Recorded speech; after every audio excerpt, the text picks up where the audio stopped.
Bismillahirrahmanirrahim. Assalamualaikum warahmatullahi wabarakatuh.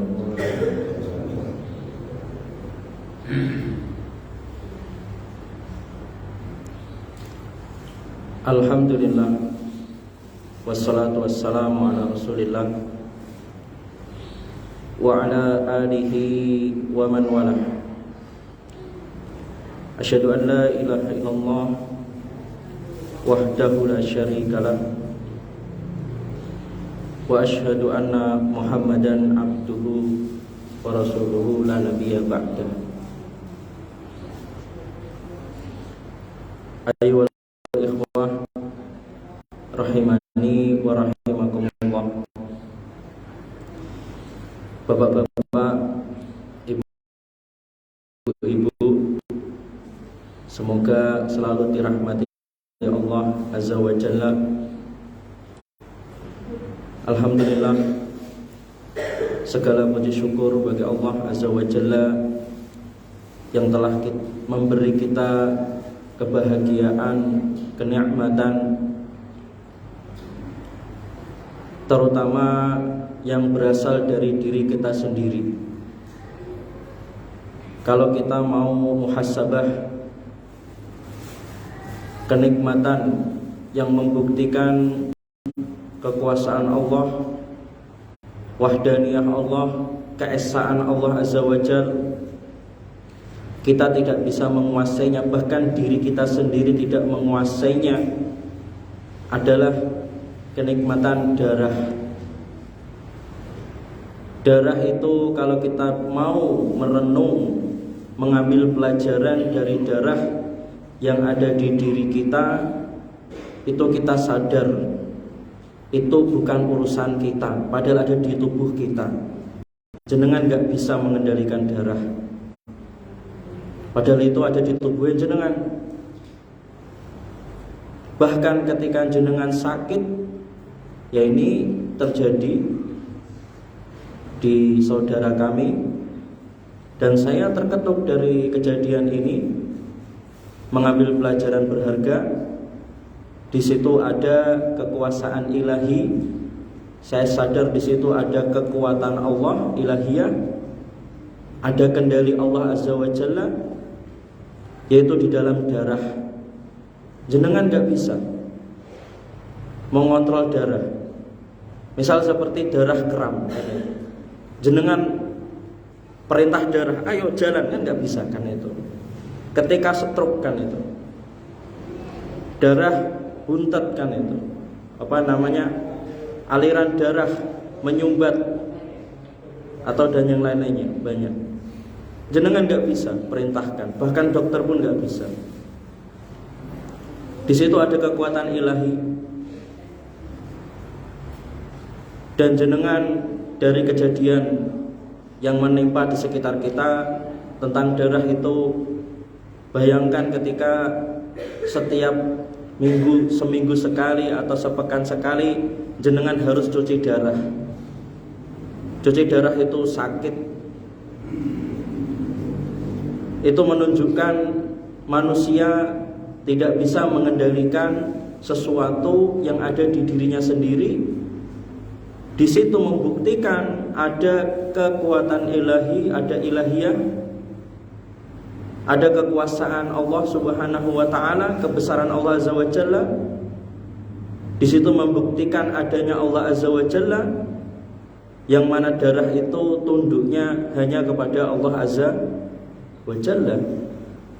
Darah itu gak bisa ditundukkan oleh mesin, gak bisa ditundukkan oleh alat-alat canggih. Darah itu gak bisa ditundukkan oleh dokter sepintar apapun. Bahkan yang memilikinya sendiri di tubuh kita, kita gak bisa tahu. Darah itu gak bisa kita kontrol. Itu baru darah. Dan keteraturan, kesinambungan darah ini, darah bisa teratur. Darah bisa teratur di tubuh kita, itu menunjukkan, membuktikan kekuasaan Allah Azza wa Jalla. Karena Tadi nggak ada yang bisa mengontrolnya. Yang hanya bisa mengontrolnya hanya satu saja, yaitu menunjukkan keesaan Allah. Hanya Allah semata yang bisa mengendalikan darah. Makanya benar di antara obat untuk darah itu ya, obatnya berarti ya Al-Quran. Karena yang bisa mengontrol darah itu ya Allah Subhanahu wa ta'ala. Makanya orang baca Al-Quran itu kadang hatinya tenang, karena rahmat Allah turun. Ketika rahmat Allah turun, itu yang dibutuhkan darah. Darah itu memiliki penguasa, penguasanya Allah Subhanahu wa ta'ala. Itu baru darah, belum sel-sel yang lainnya yang hanya tunduk kepada Allah Azza wa Jalla, yang hanya mengakui penguasanya hanya Allah Azza wa Jalla semata. Bahkan diri kita tidak bisa menguasainya.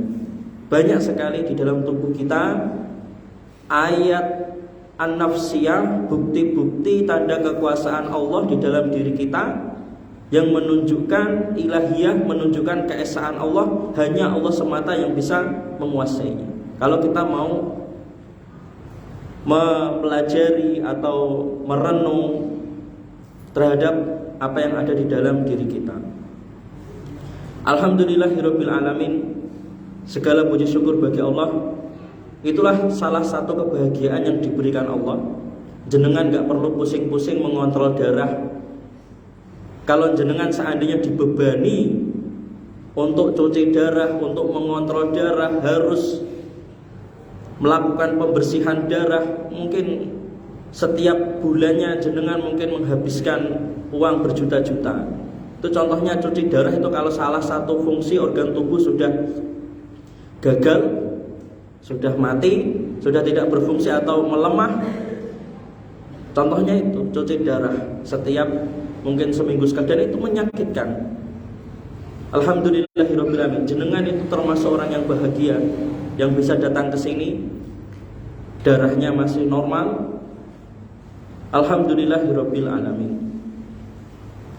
Salawat serta salam semoga selalu tercurahkan kepada Nabi Yuna sallallahu alaihi wasallam. Berkat beliau kita bisa belajar dari apa yang ada di dalam diri kita, bisa mengakui, menyadari ilahiyah, bukti-bukti kekuasaan Allah yang ada pada diri kita. Melalui Rasulullah lah saya belajar, melalui hadis-hadis Nabi, maksudnya sunnah-sunnah Nabi SAW yang disampaikan oleh ulama-ulama.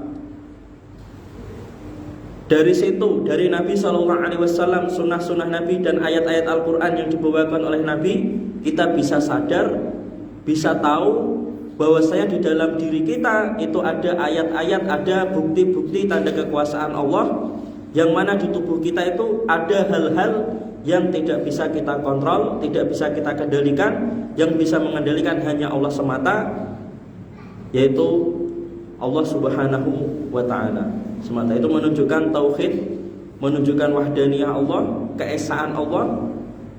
Seperti darah tadi yang sudah kita jelaskan, hanya tunduk kepada Allah Azza wa Jalla. Kalau sudah Allah bilang berhenti darah, kan itu dokter mau rumah sakit sehebat apapun, uang sebanyak apapun, sudah gak bisa apa-apa. Karena darah itu tunduknya hanya kepada Allah Azza wa Jalla. Itu baru darah.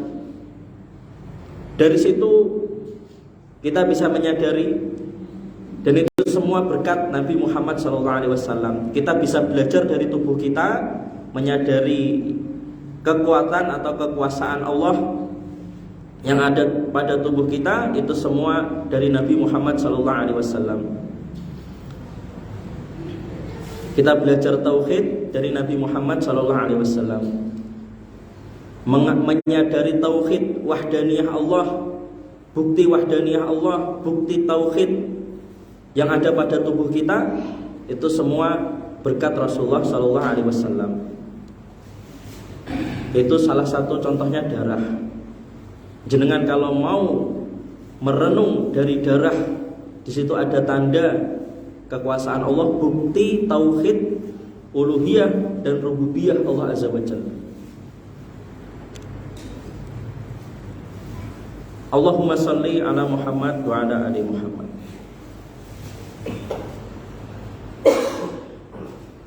Melanjutkan pembahasan kita tentang hadis ahkam, yaitu tentang sifat sholat Nabi Sallallahu Alaihi Wasallam.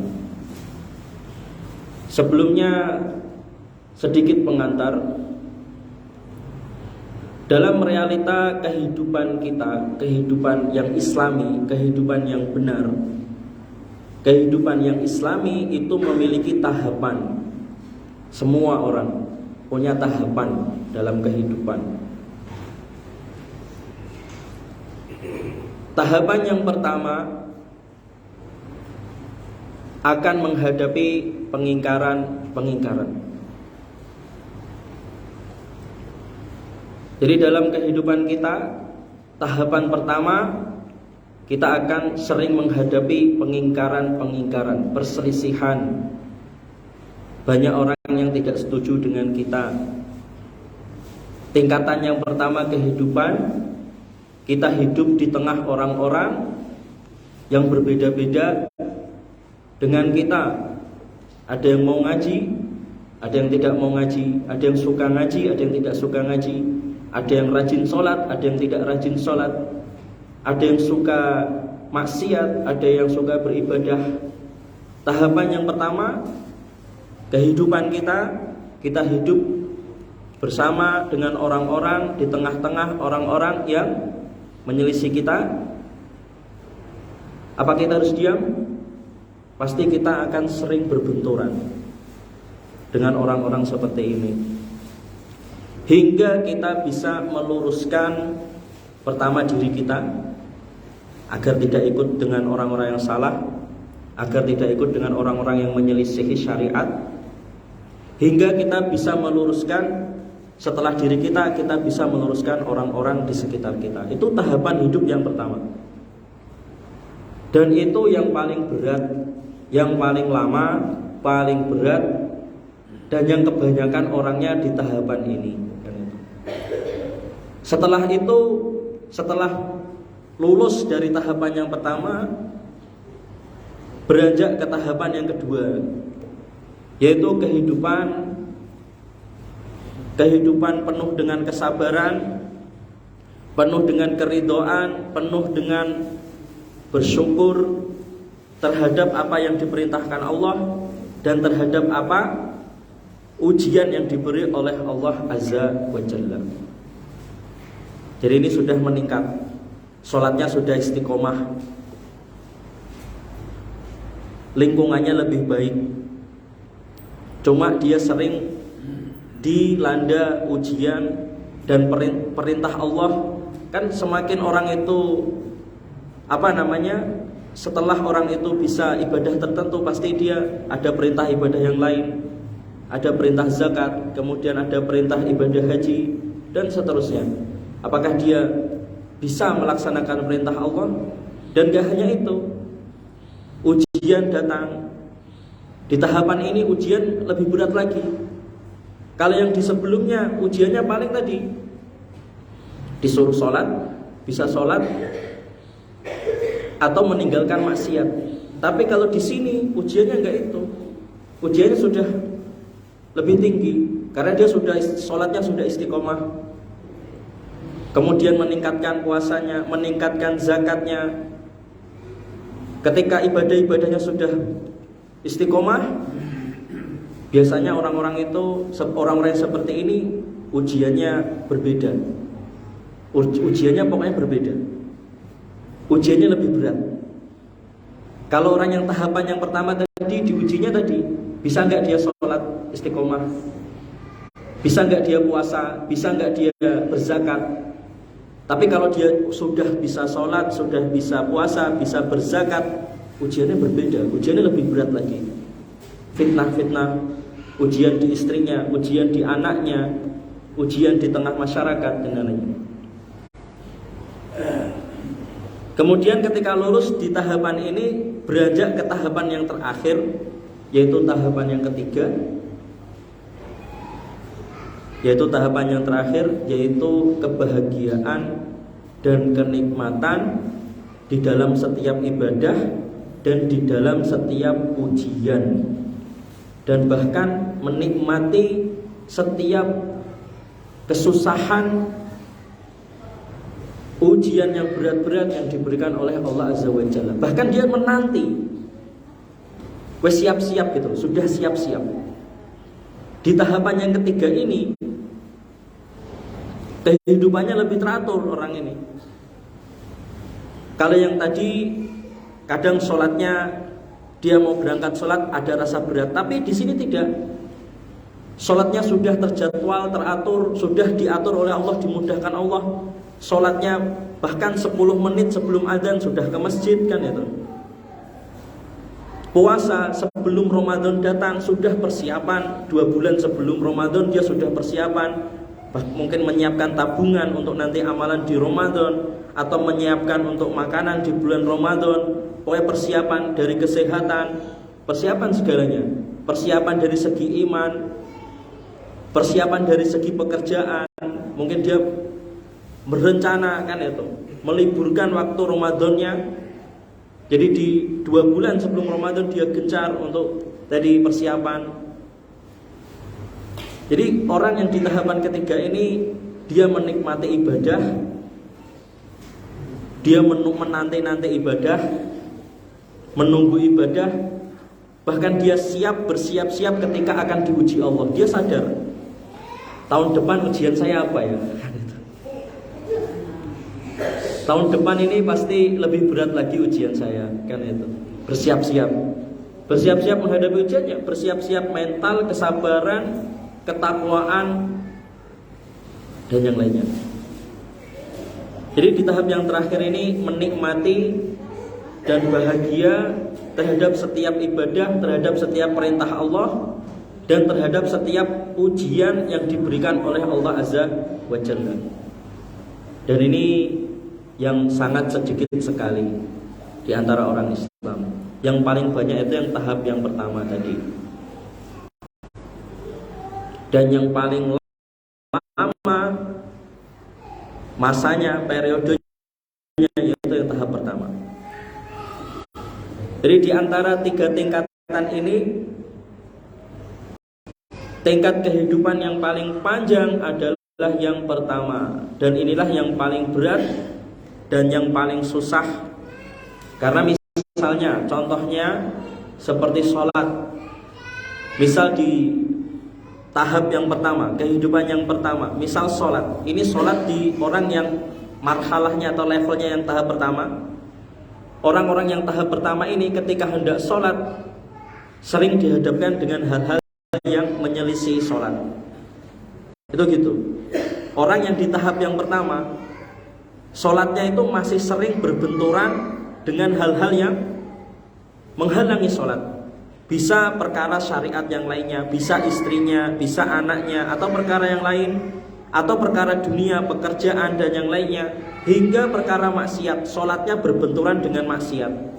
Ini tahapan yang pertama, kehidupan yang pertama. Maka orang yang di tahap yang pertama ini sholatnya masih sering berbenturan, harus berusaha mengatur sebaiknya kehidupannya dan melawan hal-hal yang menghalangi sholat hingga bisa istiqomah sholat, hingga bisa beranjak ke tahapan yang kedua, yaitu sholatnya sudah teratur, tidak berbenturan dengan maksiat. Minimal itu apa? Sholat itu jangan berbenturan dengan maksiat. Itu yang paling lemah, kan itu tahapan kehidupan orang Islam itu. Sholatnya masih sering berbenturan dengan maksiat. Kadang dia mengakhirkan sholat karena masih bermaksiat, kan itu. Ya dan bila. Misal yang lain di tahapan yang pertama ini, karena ini tahapan yang paling banyak, makanya saya kasih contoh yang banyak, kan itu. Misal yang lain dalam tingkatan ini, tahapan kehidupan yang pertama, akan sering menghadapi keluarga, berselisih dengan keluarga, sering berselisih dengan tetangga, berselisih dengan teman-teman dalam masalah bisnis, kan itu. Bisnisnya masih belum sehat, masih belum kondusif, masih acak random kan itu. Kadang dia ngambil yang halal, kadang dia ngambil yang haram. Wes yang penting dapat untung kan itu. Ini tahapan orang yang pertama. Kehidupan orang yang pertama ketika berbisnis, dia masih kadang ambil yang halal, kadang masih diuji tadi berbenturan dengan hal-hal yang haram. Sering berselisih dengan keluarganya dalam menentukan bisnis, sering berselisih dengan tetangganya dalam masalah bisnis, dengan teman-temannya dalam masalah bisnis. Karena apa?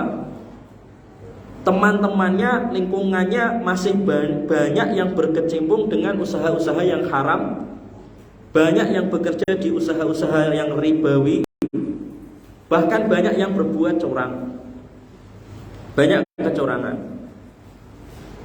Maka orang yang masih seperti ini, bisnisnya masih belum sehat, bisnisnya masih belum istiqomah sesuai syar'i.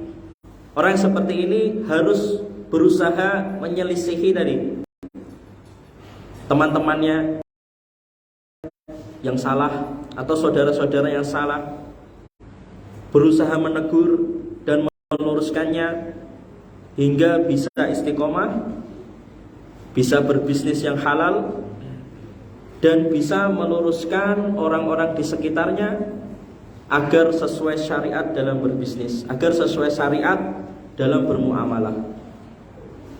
Benar, bapak-bapak, ibu-ibu rahimani wa rahimakumullah, orang itu berbeda-beda dalam masalah ini.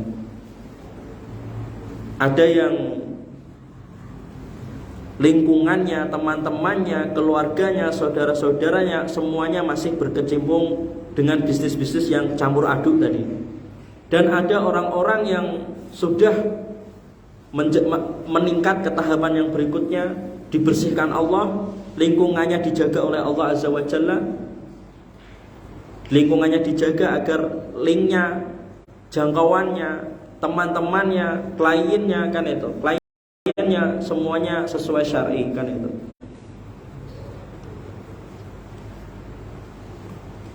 Kemudian misal yang lain dalam tahapan kehidupan yang pertama, tingkatan yang pertama, orang yang hidup dalam level yang marhalah yang pertama ini itu nanti akan sering menghadapi jamaah. Jamaah ini mungkin dengan jamaah yang lain, sering menghadapi organisasi atau sarekat masyarakat atau partai politik atau pemerintahan yang sewaktu-waktu menyelisihi syariat.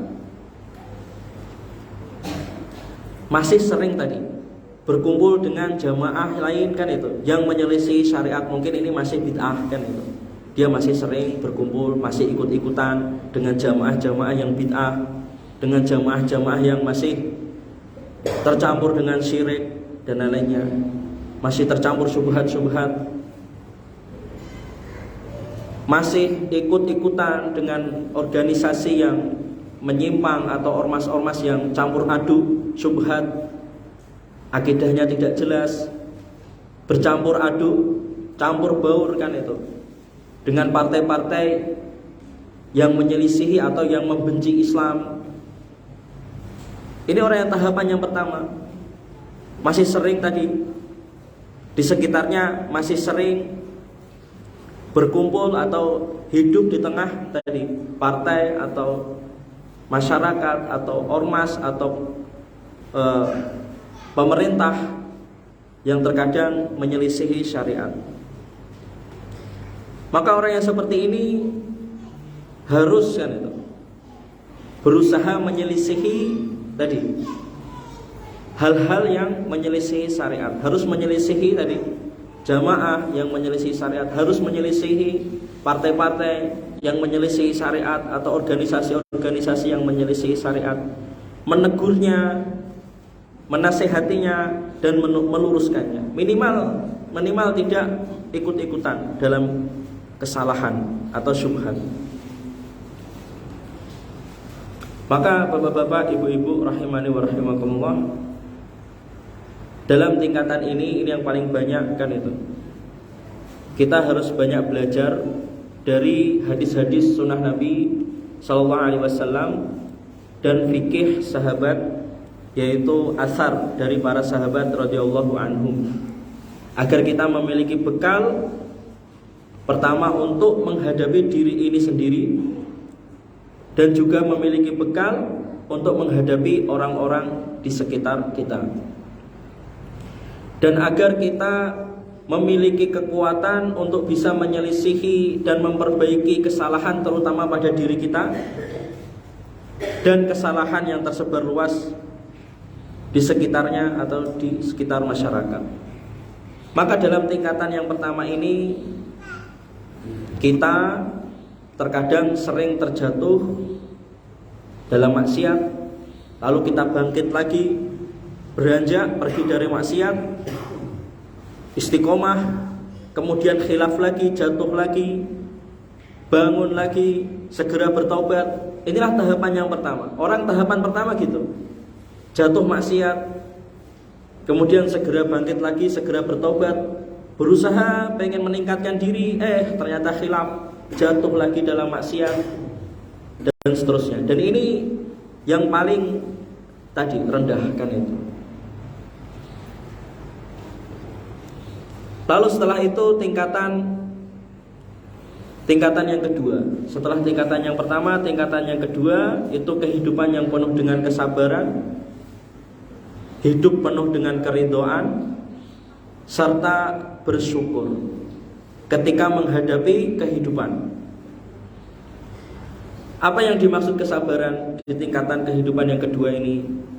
Yang dimaksud kesabaran ialah berusaha sekuatnya agar tidak jatuh dalam maksiat dan tidak berkurang ibadah wajibnya. Di dalam tahap yang kedua, yang paling rendah ini, yaitu sabar. Sabar itu yang paling rendah. Sabar itu menjaga diri ini, berusaha sekuatnya agar tidak jatuh dalam maksiat, dan bersabar, berusaha sekuatnya agar ibadah wajibnya tidak berkurang. Itu yang dimaksud sabar. Sedang keridhaan di dalam tahapan kehidupan yang kedua ini, keridhaan itu yang dimaksud adalah tidak berkurang ibadahnya, tidak menurun zikirnya dan doanya dan ibadah sunnahnya. Meski dipukul dengan masalah apapun, ibadahnya tidak berkurang, ibadah sunnahnya tidak berkurang. Menjaga ibadah yang kebaikan-kebaikan yang sudah pernah dilakukannya. Meski dipukul dengan problem sekuat apapun, amalan-amalan baiknya tidak berkurang. Kemudian yang terakhir di dalam tahapan kehidupan yang kedua ini, yaitu bersyukur. Itu yang paling tinggi. Bersyukur itu dipukul masalah, bukannya dia menurun, ngedrop. Orang yang bersyukur ketika menghadapi masalah, dia malah sholatnya ditambahi, sunnahnya ditambahi, sholat sunnahnya, ibadahnya ditambahi yang baik-baikan itu, yang sunnahnya ditambahi, zikirnya semakin kencang. Kalau bersyukur, dipukul masalah atau diberikan kenikmatan, dia bertambah terus, meningkatkan ibadahnya, meningkatkan ibadah sunnahnya, meningkatkan kualitas ibadahnya, zikirnya, doa-doanya. Itu kalau yang bersyukur. Jadi tadi tahapan kehidupan yang kedua, orang ini sudah sabar, ridho, sabar ketika dipukul masalah, ridho terhadap setiap masalah ketika dipukul suatu masalah, dan bersyukur ketika menghadapi suatu problem atau masalah. Dan artinya tadi, sabar itu minimal tidak berbuat maksiat dan minimal tidak berkurang ibadahnya. Sedang kalau ridho itu ibadahnya tidak berkurang, ibadah sunnahnya tidak berkurang, amalan-amalan baiknya tidak berkurang, sedekahnya tidak berkurang, mesti dipukul dengan musibah-musibah. Sedangkan kalau yang bersyukur bertambah terus kan. Kena musibah bukannya berkurang ibadahnya, bukannya ngedrop, dia malah meningkatkan dirinya. Doanya semakin diperbanyak, zikirnya semakin diperbanyak, ibadah sunnahnya semakin ditingkatkan, sholat sunnahnya semakin ditingkatkan, kualitas sholatnya semakin ditingkatkan. Lalu setelah itu tingkatan yang terakhir, tingkatan yang ketiga, yaitu kehidupan penuh dengan kebahagiaan, kenikmatan dalam ibadah. Di sini orang ini yang di fase yang terakhir ini kehidupannya itu sudah teratur. Sholat itu dia menanti, bahkan mungkin setengah jam sebelum azan dia itu sudah menunggu sholat, sambil sholat sunnah, berzikir, membaca tilawah Al-Quran. Mau mengaji dia itu persiapan, bahkan setengah jam sebelum pengajian sudah persiapan. Mau apapun ibadah dia lebih siap, lebih matang. Itu tingkatan yang terakhir, dan ini yang paling sedikit. Dia menikmati ibadah, setiap ibadah bahagia dan menikmati setiap terhadap apa yang diperintah Allah, menikmati perintah Allah, menikmati setiap ujian yang diberikan oleh Allah. Bahkan musibah sebesar apapun dia bisa mengambil pelajaran. Bahkan ujian setahun, tahun depan kan itu, dia sudah bersiap menyiapkan dirinya, nanti di tahun depan ini apa ujian apa yang akan saya hadapi kan itu. Dia mempersiapkan dirinya, membekali dirinya sebaik-baiknya. Ini tingkatan yang ketiga, dia menikmati hidup, menikmati, bahagia terhadap setiap perintah Allah, bahagia dan menikmati perintah-perintah Allah, dan bahagia menikmati setiap ujian-ujian yang diberikan oleh Allah Azza wa Jalla. Yaitu tadi tahapan kehidupan kita. Yang paling lama itu tahapan yang pertama, kemudian setelah itu tahapan yang kedua, kemudian yang paling terakhir itu yang penuh dengan kebahagiaan, kenikmatan, ibadahnya teratur, segalanya sudah dimudahkan Allah, pekerjaannya tidak berbenturan dengan ibadah. Bahkan musibah, ketika diterpa musibah dia menikmati dan tetap ibadah istiqomah. Inilah kehidupan yang tingkat yang terakhir. Allahumma musta'an. Sekarang kita membahas tentang hadis al-ahkam dari Ibnu Umar anan Nabi sallallahu alaihi wasallam tentang sholat. Kana yarfa'u yadayhi hadwa mankibaihi. Nabi sallallahu alaihi wasallam ketika sholat mengangkat kedua tangannya hingga kedua bahunya, hadwa mankibaihi. Idza iftatahas sholat, ketika memulai sholat, membuka sholat. Wa idza kabbara lirruku, dan ketika ruku, mau ruku beliau takbir. Wa idza rafa'a ra'sahu minar ruku', dan ketika beliau berdiri dari ruku', mengangkat kepalanya, beliau juga takbir. Rafa'ahuma kadzalik, mengangkat kedua tangannya juga. Wa qala, lalu beliau berkata, sami'allahu liman hamidah. Itu ketika i'tidal. Rabbana walakal hamdu. Ketika i'tidal beliau berkata, sami'allahu liman hamidah, Rabbana walakal hamdu. Wa kana la yaf'alu dzalika fis sujud, dan beliau tidak melakukannya, tidak mengangkat kedua tangannya ketika sujud, ketika mau sujud, atau ketika setelah selesai sujud mau berdiri. Itu maksudnya. Wallahu a'lam bishawab. Berarti ini tentang fikih apa? Mengangkat kedua tangan. Ya, fikih ahkam. Ahkam yang kita bahas, hadis ahkam yang kita bahas hari ini seputar tentang mengangkat kedua tangan, sifatnya bagaimana, yang sesuai Nabi bagaimana, agar kita sholatnya lebih berkah. Karena sholat itu wasilah yang paling dekat dengan Allah Subhanahu wa ta'ala. Jadi pelajaran yang kita ambil diantaranya tadi tentang mengangkat kedua tangan. Kemudian yang kedua tentang zikir ketika i'tidal. Ya.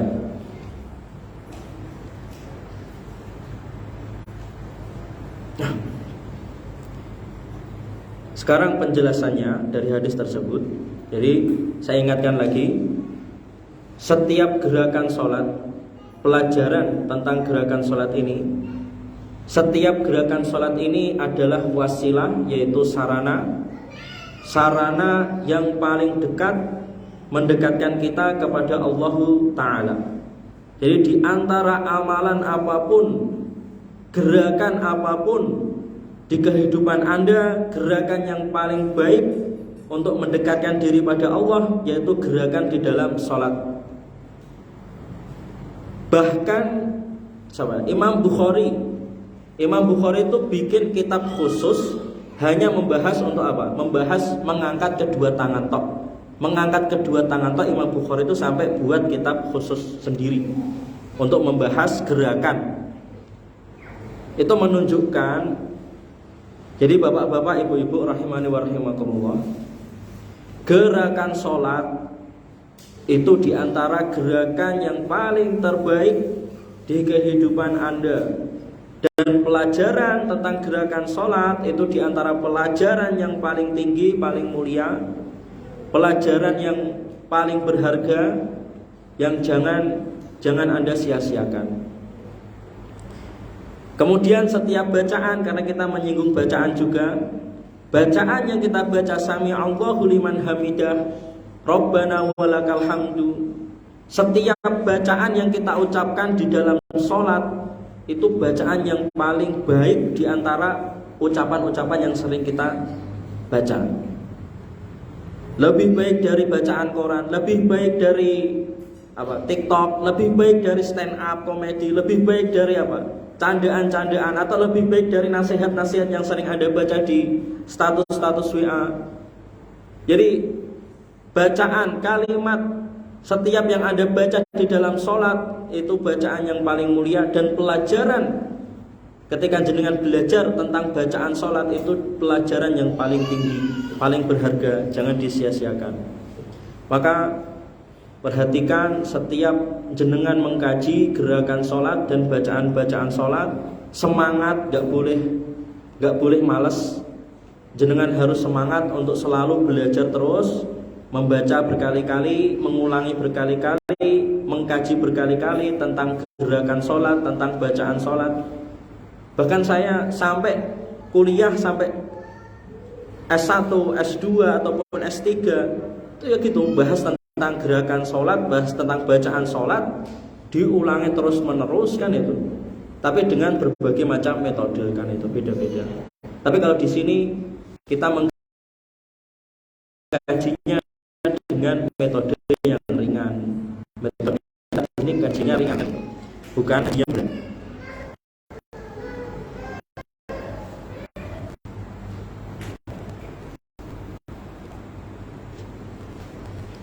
Kemudian di antara penjelasan ulama dari Ibnu Daqiq Al-Id tentang masalah ini, mengangkat kedua tangan,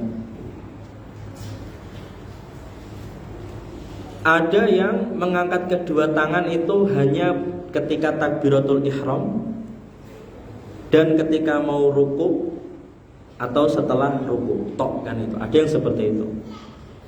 Itu yang pertama. Kemudian ada yang mengangkat kedua tangannya hanya ketika takbiratul ihram tok. Ketika takbir yang pertama, pembuka sholat tok. Setelah itu tidak mengangkat kedua tangan. Ini penjelasan dari Ibnu Daqiq Al-Id. Tentu kita ngambil yang pertama kan itu, yang kita terapkan yang pertama.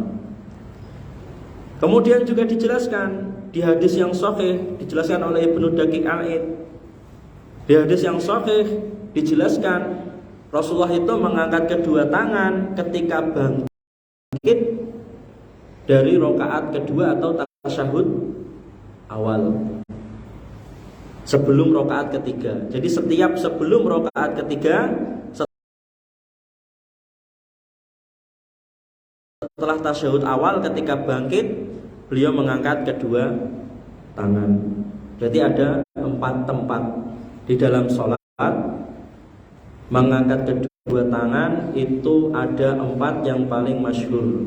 Takbiratul ihram, kemudian ketika mau ruku, ketika setelah ruku atau ketika i'tidal, sami Allahu liman hamidah. Kemudian yang keempat, ketika setelah tasyahud awal, mau ke rakaat yang ketiga. Ketika berdiri ke rakaat yang ketiga, Allahu Akbar, rakaat yang ketiga. Itu yang paling masyhur.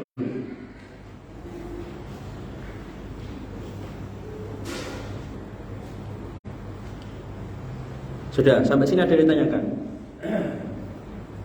tentang mengangkat kedua tangan.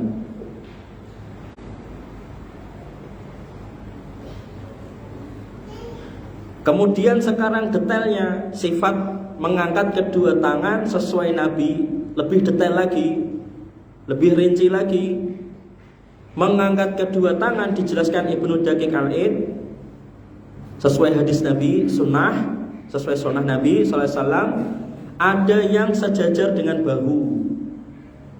Pertama, ada yang sejajar dengan bahu, itu sunnah juga. Kemudian yang kedua, ada yang sejajar dengan telinga, itu kedua. Ini yang masyhur dua ini. Ada nggak yang lain? Ada yang lain nggak? Ada yang di atas ini? Ada yang di atas gini? Ada. Boleh nggak di atas gini? Boleh. Nggak boleh, karena cuma dua. Dari Nabi cuma dua, telinga dan bahu. Kecuali perempuan. Kalau perempuan itu ditakutkan tersingkap auratnya atau terlihat lekukan bentuk tubuhnya, maka perempuan itu diutamakan tidak mengangkat tinggi-tinggi, lebih baik mengangkatnya rendah saja. Itu kalau perempuan. Karena apa? Kalau tersingkap aurat, sholatnya bisa batal, atau kalau terlihat lekukan tubuhnya, sholatnya nilainya berkurang. Kemudian di sini ada pendapat yang lebih bagus, yaitu memadukan dua ini tadi, antara yang telinga dan bahu. Yaitu gimana? Ujung jarinya di telinga dan telapak tangannya di bahu. Jadi di sini tengah-tengah kan itu. Itu memadukan dua sunnah dari Nabi Shallallahu Alaihi Wasallam. Dan ini dijelaskan oleh ulama-ulama.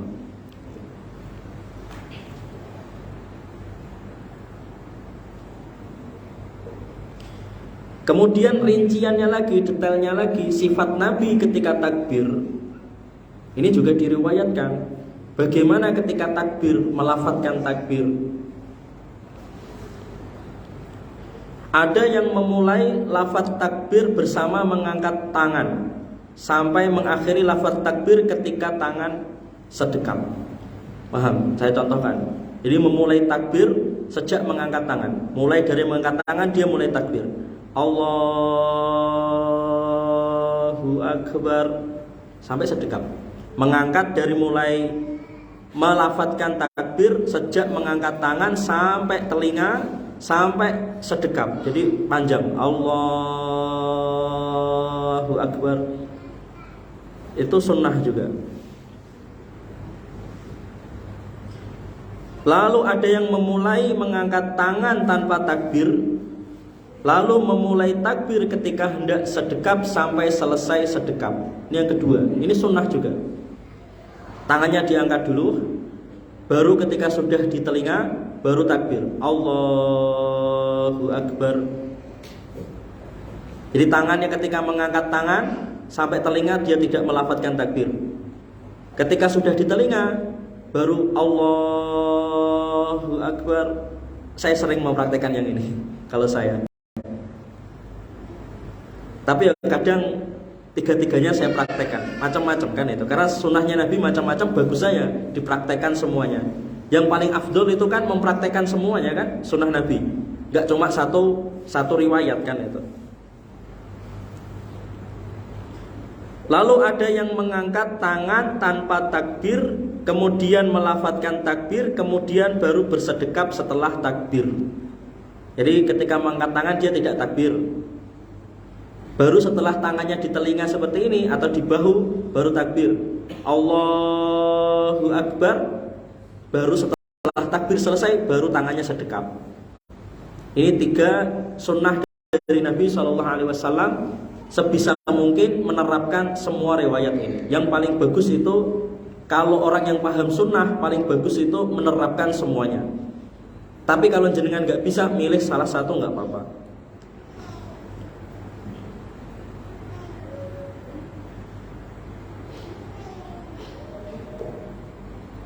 Kemudian sesuai hadis ini yang bisa kita ambil pelajaran, ketika kita mengucapkan sami Allahu liman hamidah ini lengkap. Sami Allahu liman hamidah Rabbana walakal hamdu. Ini bacaannya khusus untuk imam dan khusus untuk munfarid, orang yang sholat sendirian. Tapi kalau untuk makmum itu beda. Imamnya yang mengucapkan sami Allahu liman hamidah, makmumnya yang menjawab Rabbana walakal ham. Ada yang lirih, ada yang keras kan itu. Dan itu semua riwayat dari Nabi SAW. Ada yang Rabbana walakal hamdunya lirih, ada sahabat yang mengeraskan Rabbana walakal ham. Kemudian Nabi berkata setelah selesai sholat Nabi bertanya, siapa tadi yang mengeraskan suaranya ketika sholat? Riwayatnya lebih tepatnya, siapa tadi yang ngomong di dalam sholat? Yang berbicara di dalam sholat ketika sedang sholat tadi siapa? Terus sahabat itu bicara, saya Rasulullah kan itu. Ketahui 30 malaikat berebut ingin menulis kebaikan untuk kamu kan itu, karena lafaz yang diucapkan tadi Rabbana walakal hamd kan itu. Hadis itu riwayat Bukhari sahih kan itu.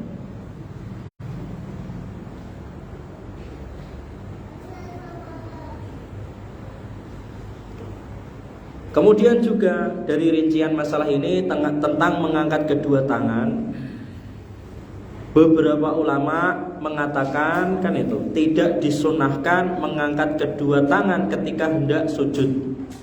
Jadi ketika setelah Rabbana walakal ham mau sujud, Allahu Akbar mau sujud, beberapa ulama mengatakan tidak disunahkan mengangkat kedua tangan ketika mau sujud atau ketika hendak berdiri dari sujud. Jadi setelah rakaat 1 mau ke rakaat kedua, ulama ada yang mengatakan tidak disunahkan ketika mau beranjak ke rakaat kedua, tidak disunahkan mengangkat kedua tangan ketika berdiri dari sujud mau beranjak ke rakaat kedua. Tetapi pendapat-pendapat ulama yang lainnya meriwayatkan dari hadis-hadis Nabi. Ada yang berkata seperti Abdurrahman bin Mahdi mengatakan itu sunnah Nabi kan itu. Jadi mengangkat kedua tangan ketika mau sujud itu sunnah Nabi. Ada yang berkata seperti itu, Abdurrahman bin Mahdi kan itu. Ahli hadis. Ahlinya para ahli hadis kan itu. Gurunya Imam Bukhari kan itu.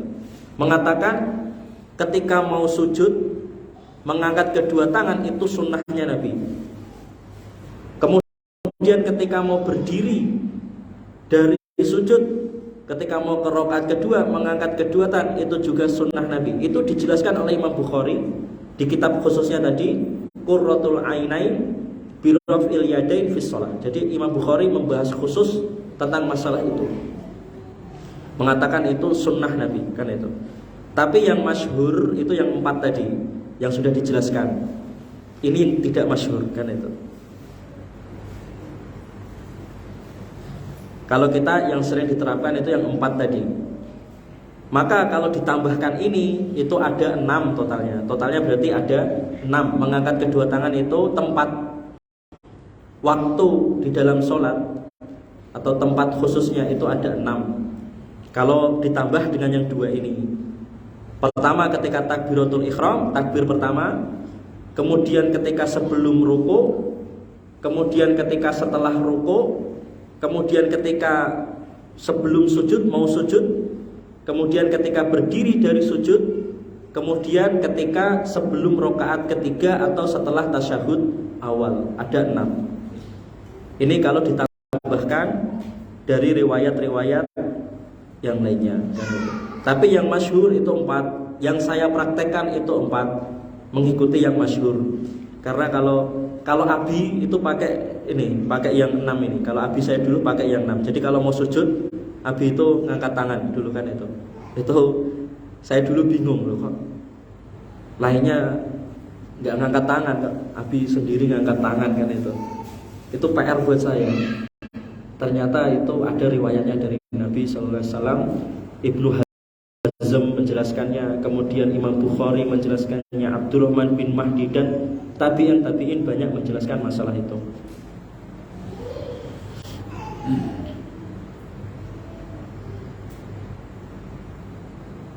Wallahu a'lam bishawab. Itu sifat Nabi, sifat sholat Nabi SAW. Sunnah tadi membahas tentang rincian mengangkat kedua tangan. Imam Bukhari itu sampai membuat kitab khusus untuk membahas tentang masalah mengangkat kedua tangan. Karena penting, sholat itu gerakan itu nggak boleh ngarang asal kan itu. Kalau jenengan gerakan ngarang tidak sesuai Nabi, bid'ah kan itu. Kalau jenengan tidak mau mengangkat tangan, boleh nggak? Misal jenengan sengaja, sholat saya nggak mengangkat tangan lah karena sunnah kan itu. Sengaja tidak mengangkat tangan, ya dosa. Karena sholatnya nggak sesuai Nabi SAW kan itu. Jenengan sholatnya karpe dewi berarti kan itu. Karena sholat itu shollu kama ra'aitumuni usolli. Nabi bilang gitu. Sholatlah kalian sebagaimana aku sholat kan itu. Dan sholat tadi wasilah untuk mendekatkan kepada Allah. Kalau jenengan ngarang sendiri dalam urusan ibadah, gerakan ataupun bacaan itu pasti bid'ah kan itu. Sholat itu sebisa mungkin bacaannya harus sesuai yang dibaca Nabi dalam sholat. Bahkan doa yang dipanjatkan di dalam sholat itu harus sesuai Nabi. Imam Ahmad itu bilang orang yang di dalam sholatnya doa urusan dunia kan itu berdosa. Imam Ahmad bin Hambal kan itu. Karena sholat itu doanya itu harus urusan akhirat kan itu. Itu Imam Ahmad bin Hambal. Tapi Imam Syafi'i membolehkan ketika di dalam sholat berdoa untuk urusan dunia. Tapi tetap meski urusan dunia harus sesuai tauqifiyah. Tauqifiyah itu sesuai Nabi. Seperti Rabbana atina fid dunya hasanah kan dari Nabi kan itu. Ya Allah, Rabbana atina berikan kami kebaikan di dunia kan itu. Itu di Al-Quran sesuai dari Nabi SAW. Jadi bacaan, gerakan dalam sholat itu tidak boleh pakai hasil pikiran sendiri atau pakai sesuai hawa nafsu atau sesuai kayalan, nggak boleh kan itu. Harus sesuai hadis, sesuai dari contoh dari Nabi SAW.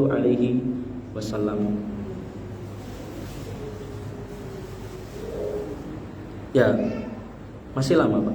Ya, boleh. Monggo. Misalkan sholat itu yang 4 rakaat itu membaca Fatihah atau surat lainnya sendiri. Sholat sunnah. Enggak, sholat wajib. Kalau sholat wajib nggak boleh. Sholat wajib. Yang 4 rakaat itu loh. Misalkan Fatihah. Ya. Misalkan Oh, rakaat keempat. Rakaat ketiga, rakaat keempat Al-Fatihah saja. Fatihah kan? Iya. Apakah boleh surat lainnya? Seandainya baca surat lainnya nggak masalah. Begitu. Nggak masalah. Tidak apa-apa. Ya tidak bid'ah kan itu. Karena apa namanya? Itu membaca doa selama yang dibaca ya. Selama yang dibaca itu dari Al-Qur'an, dari hadis-hadis Nabi kan itu nggak masalah. Wallahu a'lam bishawab. Tapi yang muakkad, sunnah muakkadnya sesuai Nabi plek kan itu Al-Fatihah. Tapi seandainya ada yang menambahi setelah Al-Fatihah dibaca Al-Ikhlas, kemudian setelah Al-Fatihah dia baca doa sebelum ruku kan baca sholawat, selama yang dibaca itu dari Nabi atau dari Al-Quran, pokoknya dari yang dibawa oleh Nabi SAW, itu nggak masalah. Selama itu doa kebaikan atau doa pengen mengharapkan atau meminta dijauhkan dari keburukan, dari api neraka dan yang lainnya, itu nggak masalah. Selama seperti itu nggak masalah. Wallahu a'lam bishawab.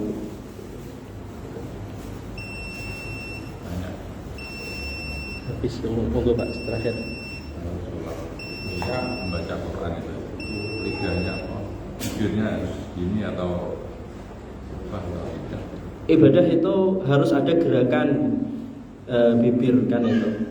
Sampai Nabi itu melihat sahabat itu Ibnu Mas'ud kalau nggak salah, itu ada geremeng, ada kayak suara nagumah kan, ada kayak suara geremeng tapi nggak jelas suaranya. Itu dalam sholat paling minimal. Kalau diam itu bukan sunnah Nabi SAW. Diam, nggak ada gerakan bibir, itu bukan sunnah. Subhanallahumma wa bihamdika asyhadu an la ilaha illa anta astaghfiruka wa atubu ilaik. Assalamualaikum